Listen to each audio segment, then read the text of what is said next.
everyone. As you can probably see from the title of the video, I am trying to address and kind of normalize a topic that many college students don't really like to dabble into, which is budgeting and finance. Specifically, I want to go into budgeting and saving as a broke college student. I don't know about your financial placement, but for me at least, I do struggle to handle money alongside knowing that boundary between what's essential and what's not essential. So I feel the decisions you make now financially really have a huge effect on the way you save and plan for your future. But take what I'm saying with a grain of salt, because of course we're young, of course we want to live our life to the fullest. You know, you don't have to take all of my advice. I do not have the credentials to tell you what to do for budgeting. It's kind of like how to live your life while also being conscious about your spending habits. So let's dive right in. So for those of you who may not know what financial budgeting is spending an X amount of money on certain categories each month. For instance, maybe you spend $10 a month on your phone bill, car insurance, textbooks, food, rentals, anything. It varies from person to person. I personally do not have a consistent income. I'm doing internships, some of which are paid, some of which are not. So depending on you as a person, depending on your financial well-being, really depends on what you decide to budget each month.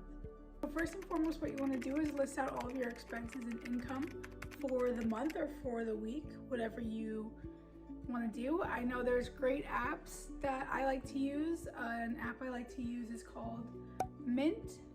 Mint is really a great app to help you manage your finances and really know and pay attention and be aware of where your money is going. In this app, you can link your card and bank to it, and what it does basically, it then gives you the option to add your expenses for the month. It averages the amount of money you spend on food, personal care, groceries, gas, and whatnot. So I've recently learned about the 50-30-20 rule.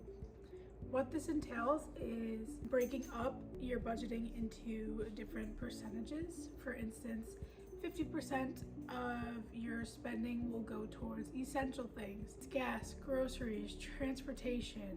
30% will not necessarily be for essentials, but it will be for you, yourself, personal care, clothing, whatever you want to do to kind of like live it up a little bit. I know that is something that a lot of kids are going to be struggling with, because we tend to try to make room more for luxuries rather than essentials. And then the 20% can go towards saving, which can go towards your student loans, debt, retirement plan.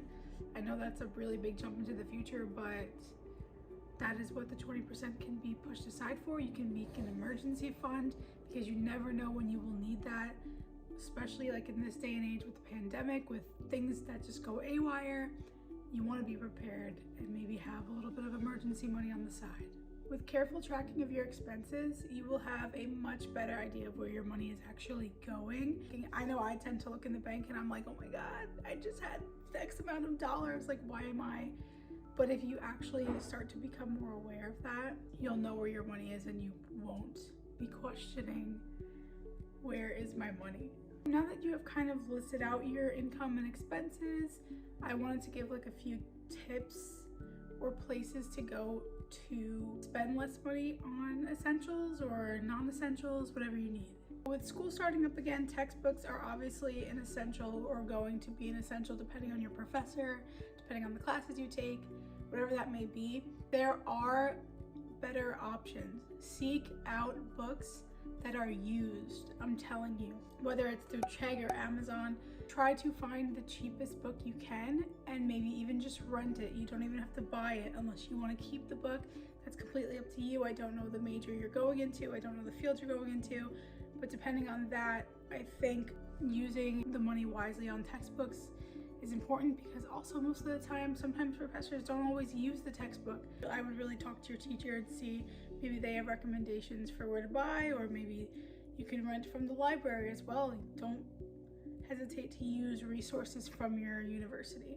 Another tip I have is food-wise. I would honestly try your best to go grocery shopping rather than go out. Obviously, when you're with your friends, you're going to be going out, but when you're not with your friends or when you're alone, try to eat more home-based foods.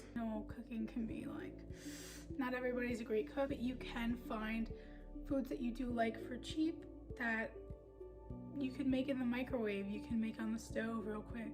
I know you don't live under a rock. TikTok has a lot of really easy peasy recipes that you can utilize that take not even 5 minutes to make. I know I recently found a way to make a crepe. It's important to be mindful of what you're spending on food-wise and what you want to spend food-wise, because if you think about it, that is probably where most of your money is coming out of. So transportation-wise, I'm sure many of you have a car. I don't know if you're a commuter to the school. I don't know if you dorm at the school, but this is where the tracking of your car expenses would work best. Maybe set aside $20 each month for gas, depending on how much of a gas guzzler your car is. I would put aside money just for that specifically. If not, maybe use public transportation, whatever's more feasible for you. Start walking, start scootering, biking. The weather's nice. When it's not nice, obviously you have to resort to different means of transportation, but just be mindful of what you're spending gas money wise.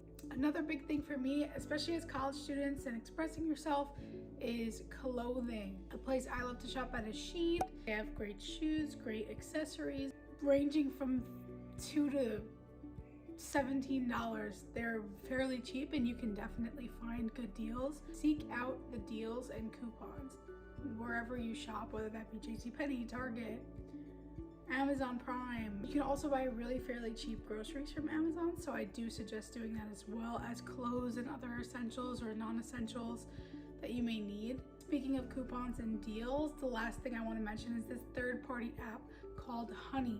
Honey is an amazing browser extension. It quickly applies online coupons. So for instance, Shein, Amazon, you can use Honey for basically anything, and it gives you such a good amount off.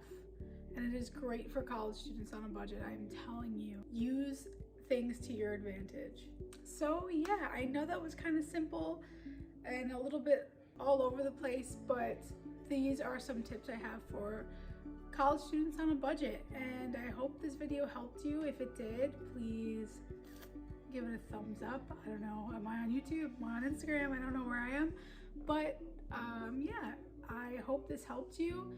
Just familiarize yourself a little bit with your spending habits and a little bit of advice on like websites to use or third-party extensions, whatever you need to stay in your budget for the week or for the month, whatever you decide to do. And yeah, thank you so much for watching, guys. See you next time.